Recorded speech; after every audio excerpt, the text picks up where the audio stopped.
Hello everyone, श्रीमान नारायण दोस्तों। आपके अपने चैनल हर दिन कुछ नया में आपका बहुत बहुत स्वागत है। तो आज की वीडियो में हम सुनेंगे निर्जला एकादशी व्रत कथा को। और निर्जला एकादशी व्रत कब है, व्रत की विधि क्या है, व्रत का महत्व क्या है, व्रत का पारण कब करें एवं एकादशी व्रत का इतिहास क्या है। तो वीडियो में संपूर्ण जानकारी दी गई है, इसलिए वीडियो में अंत तक बने रहें और वीडियो को स्किप बिल्कुल ना करें। तो चलिए वीडियो को शुरू करते हैं। और यदि आपने अभी तक चैनल को सब्सक्राइब नहीं किया है तो चैनल को सब्सक्राइब अवश्य करें, साथ ही बेल आइकन को प्रेस करें। इससे ये होगा कि मैं कोई भी वीडियो अपलोड करूँगी तो इसकी नोटिफिकेशन सबसे पहले आपके पास पहुँच जाएगी। तो चलिए वीडियो को शुरू करते हैं। निर्जला एकादशी का व्रत ज्येष्ठ मास के शुक्ल पक्ष की एकादशी तिथि को किया जाता है। हिंदू धर्म में एकादशी व्रत का विशेष महत्व है। धार्मिक महत्व ही नहीं बल्कि इसका मानसिक एवं शारीरिक स्वास्थ्य के नज़रिए से भी बहुत ही महत्व है। एकादशी का व्रत भगवान विष्णु की आराधना को समर्पित होता है। इस एकादशी का व्रत श्रद्धा और सामर्थ्य के अनुसार दान करना चाहिए। इस दिन विधि पूर्वक जल कलश का दान करने वाले को पूरे साल की एकादशियों का फल मिलता है।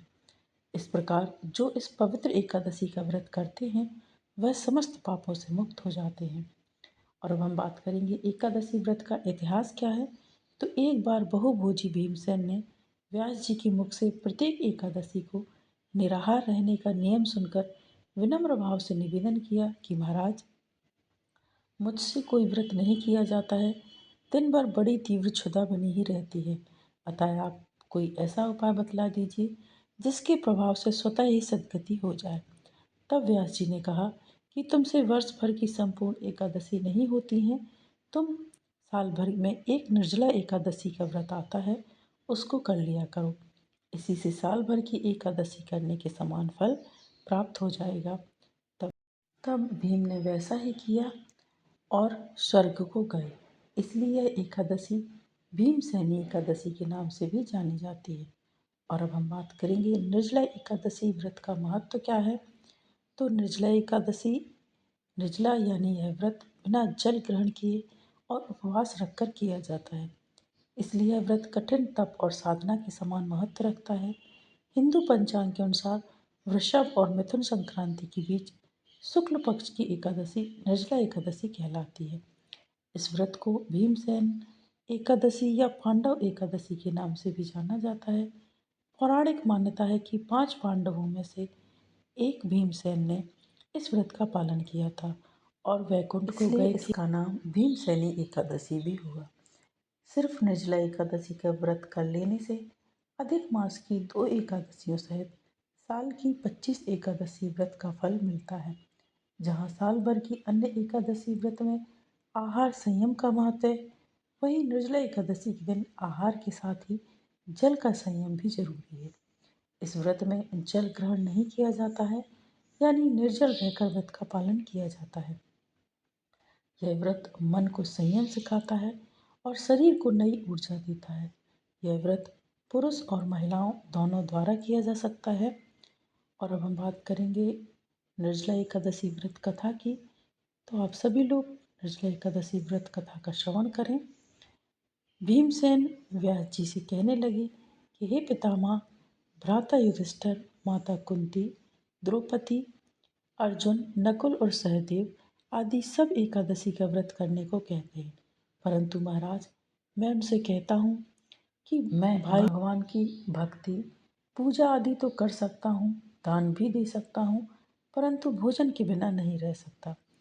इस पर व्यास जी कहने लगे कि हे भीमसेन, यदि तुम नरक को बुरा और स्वर्ग को अच्छा समझते हो तो प्रति मास की दोनों एकादशियों को अन्न मत खाया करो। भीम कहने लगे कि हे पितामह, मैं तो पहले ही कह चुका हूँ कि मैं भूख सहन नहीं कर सकता। यदि वर्ष भर में कोई एक ही व्रत हो तो वह मैं रख सकता हूँ, क्योंकि मेरे पेट में व्रत नाम वाली अग्नि है, सो मैं भोजन किए बिना नहीं रह सकता। भोजन करने से वह शांत रहती है, इसलिए पूरा उपवास तो क्या, एक समय भी बिना भोजन किए रहना कठिन है। अतः आप मुझे कोई ऐसा व्रत बताइए जो वर्ष में केवल एक बार ही करना पड़े और मुझे स्वर्ग की प्राप्ति हो जाए। श्री व्यास जी कहने लगे कि हे पुत्र, बड़े बड़े ऋषियों ने बहुत शास्त्र आदि बनाए हैं जिनसे बिना धन के थोड़े परिश्रम से ही स्वर्ग की प्राप्ति हो सकती है। इसी प्रकार शास्त्रों में दोनों पक्षों की एकादशी का व्रत मुक्ति के लिए रखा जाता है।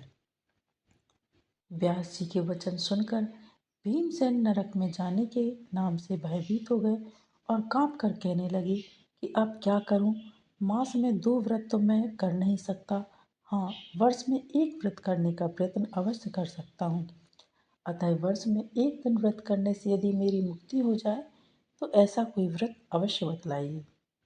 यह सुनकर व्यास जी कहने लगे कि वृषभ और मिथुन की संक्रांति के बीच ज्येष्ठ मास के शुक्ल पक्ष की जो एकादशी आती है उसका नाम निर्जला है।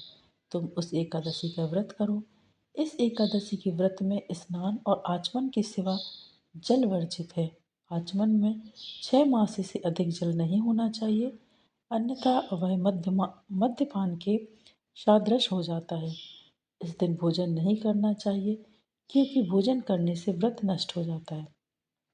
यदि एकादशी को सूर्योदय से लेकर द्वादशी के सूर्योदय तक जल ग्रहण न करें तो उसे सारी एकादशियों के व्रत का फल प्राप्त होता है। द्वादशी को सूर्योदय से पहले उठकर स्नान आदि करके ब्राह्मणों को दान आदि देना चाहिए। इसके पश्चात भूखे और सतपाक ब्राह्मण को भोजन कराने के उपरांत ही स्वयं भोजन करना चाहिए। इसका फल पूरे 1 वर्ष की संपूर्ण एकादशियों के बराबर होता है। व्यास जी कहने लगे कि हे भीमसेन, यह मुझको स्वयं भगवान ने बताया है। इस एकादशी का पुण्य समस्त तीर्थों और दानों से अधिक है। केवल 1 दिन मनुष्य निर्जल रहने से पापों से मुक्त हो जाता है। जो मनुष्य निर्जला एकादशी का व्रत करते हैं उनकी मृत्यु के समय यमदूत आकर नहीं घेरते, वरन भगवान के पार्षद उसे पुष्पक विमान में बिठाकर स्वर्ग को ले जाते हैं। अतः संसार में सबसे श्रेष्ठ निर्जला एकादशी का व्रत है, इसलिए यत्न के साथ इस व्रत को करना चाहिए। उस दिन ओम नमो भगवते वासुदेवाय मंत्र का उच्चारण करना चाहिए और गोदान करना चाहिए। इस प्रकार व्यास जी की आज्ञा अनुसार भीमसेन ने इस व्रत को किया। इसलिए इस एकादशी को भीमसेनी या पांडव एकादशी भी कहते हैं। निर्जला व्रत करने से पूर्व भगवान से प्रार्थना करें कि हे भगवान, आज मैं निर्जला व्रत करता हूँ। दूसरे दिन भोजन करूँगा। मैं इस व्रत को श्रद्धा पूर्वक करूँगा, अतः मेरी कृपा से पाप नष्ट हो जाएं। इस दिन जल से भरा हुआ घड़ा वस्त्र से ढककर स्वर्ण सहित दान करना चाहिए। जो मनुष्य इस व्रत को करते हैं उनको करोड़ पल सोने के दान का फल मिलता है, और जो इस दिन यज्ञादि करते हैं उनका फल तो वर्णन ही नहीं किया जा सकता है। इस एकादशी के व्रत से मनुष्य विष्णु लोक को प्राप्त होता है। जो मनुष्य इस दिन अन्न खाते हैं वे चांडाल के समान हैं, वे अंत में नरक को जाते हैं। जिसने निर्जला एकादशी का व्रत किया है वह चाहे ब्रह्म हत्यारा हो, मद्यपान करता हो, चोरी करता हो या गुरु के साथ द्वेष करता हो, मगर इस व्रत के प्रभाव से वह स्वर्ग को जाता है। हे कुंती पुत्र, जो पुरुष या स्त्री श्रद्धापूर्वक इस व्रत को करते हैं उन्हें अग्रलिखित कर्म करने चाहिए। प्रथम भगवान का पूजन, फिर गोदान, ब्राह्मणों को मिष्ठान व दक्षिणा देनी चाहिए तथा जल से भरे कलश का दान अवश्य करना चाहिए। निर्जला के दिन अन्न, वस्त्र, उपाहान आदि का दान भी करना चाहिए। जो मनुष्य भक्तिपूर्वक इस कथा को पढ़ते हैं या सुनते हैं उन्हें निश्चय ही स्वर्ग की प्राप्ति होती है। तो ये निर्जला एकादशी व्रत कथा थी।